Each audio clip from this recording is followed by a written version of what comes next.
Fidèles téléspectateurs, bonjour et merci de prendre le rendez-vous de la une des journaux sur BLTV. Vous suivez bien entendu les gros titres des parutions de ce vendredi 21 mai 2021. Nous allons commencer par le journal de Aboubakar Takou qui titre en manchette: Démarrage effectif hier des travaux du projet Pipeline Export Niger-Bénin. Du rêve à la réalité, le Bénin sur orbite. Remise officielle du certificat d'aérodrome, l'aéroport de Cotonou désormais aux normes internationales. Toujours dans les colonnes du journal Le Béninois Libéré, vous lirez Distinction dans l'ordre national du Bénin. Herman Orou Takou fait officier. Assainissement et riposte de la Covid-19, 91,7 milliards de financements signés entre la BI et le Bénin. Entrée des TPS dans la réforme des factures normalisées, le DG Yanoussi, le cœur des consommateurs. Passons à Le Potentiel qui titre à sa une: Gouvernement Talon 2, le PRD au bord de l'explosion. Le ministre choisi divise. Le BR perd le ministère de la fonction publique.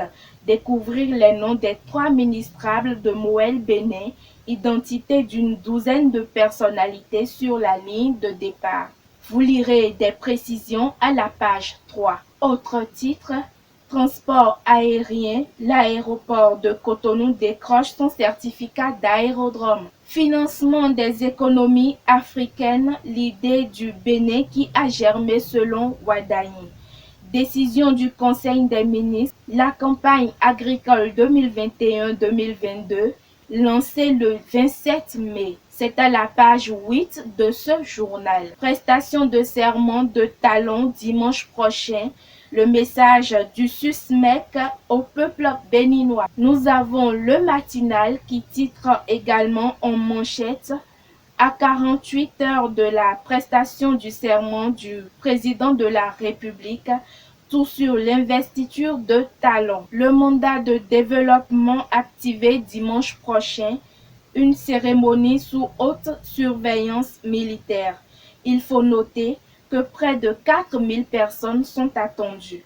Le sens et la portée du sermon présidentiel, pas d'invités étrangers, de grandes réjouissances annoncées dans les partis politiques. Sans oublier que c'est le stade Charles de Gaulle qui accueille la cérémonie. Soutien de la BI au gouvernement béninois, 91,7 milliards pour assainir les villes et lutter contre le Covid-19. Le quotidien national d'information La Nation titre à présent: Construction du pipeline d'exportation Niger-Bénin, une plus-value pour l'économie nationale. Soutien de la Banque européenne d'investissement, 92 milliards francs CFA pour la résilience sanitaire et climatique. À la page 2, vous lirez Transport aérien. L'aéroport de Cotonou reçoit sa certification pour la première fois dans l'histoire. Autre titre: Égalité des filles par le sport. Plan international Bénin lance le projet Championne. Passons à Matin Libre qui, toujours au sujet de la prestation de serment du président Patrice Talon, s'interroge. Prestation de serment pour un mandat de 5 ans, les règles vont-elles encore changer? Et à la page 9 de la parution, vous lirez: pour sa conformité aux normes internationales, l'ANAC certifie l'aéroport de Cotonou. Réforme dans le secteur des transports, les conducteurs de taxi-ville en désarroi.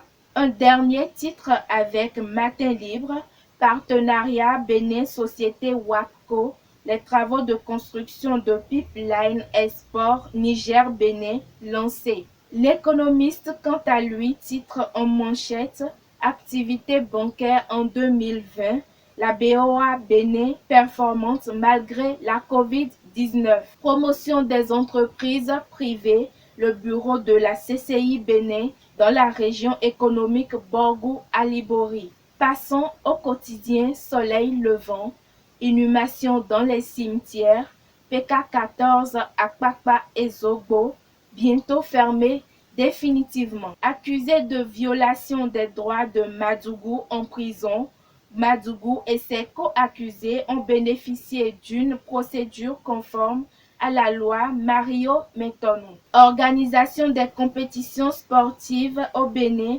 Omeki rappelle les conditions sécuritaires et sanitaires aux fédérations. L'investigateur à présent, Bomeka Lavi, 4 membres d'une même famille brûlés au 3e degré à Arosou. Tour cycliste international au Bénin, Porto Novo accueille la 5e étape ce jour. Cotonou pour la clôture demain. Les populations invitées à sortir massivement pour encourager les coureurs. Deuxième section extraordinaire du conseil municipal, le compte administratif 2020 de la commune de Cotonou voté à l'unanimité des conseillers. Nord-Sud quotidien titre en manchette ce jour, investiture du président de la République, Talon prête serment au stade Charles de Gaulle. Nati Tengu, un trafiquant d'ivoire condamné. Aéroport de Cotonou, la plateforme certifiée aux normes internationales. Le quotidien d'analyse Libération annonce en titre investiture de Talon 2 au stade Charles de Gaulle de Porto Novo. La cérémonie s'annonce sobre mais solennelle. Transport aérien, l'aéroport Bernardin-Gantine de Cotonou certifié. Nous finissons par le quotidien Nasiara qui titre à sa une médiateur de la République Pascal Essou attendu sur le chantier du dialogue politique. Complément de la charge contre le régime de Cotonou, Ladislas Agbessi de l'ODHP porte plainte contre le gouvernement à la CPI. Pour finir, réponse du procureur Mario à la Cour sur le dossier d'arrestation d'opposants, la loi diversement interprétée. Nous revenons à votre quotidien maison, le Béninois libéré. Démarrage effectif hier des travaux du projet Pipeline Export Niger-Bénin. Du rêve à la réalité, le Bénin sur orbite. Remise officielle du certificat d'aérodrome, l'aéroport de Cotonou désormais aux normes internationales. Toujours dans les colonnes du journal Le Béninois libéré, vous lirez distinction dans l'ordre national du Bénin. Herman Oru Taku fait officier. Assainissement et riposte de la Covid-19, 91,7 milliards de financements signés entre la BI et le Bénin. Entrée des TPS dans la réforme des factures normalisées, le DG Yanoussi, le cœur des consommateurs. Mesdames, Messieurs, c'est tout pour la une des journaux de ce jour. Merci de nous avoir suivis.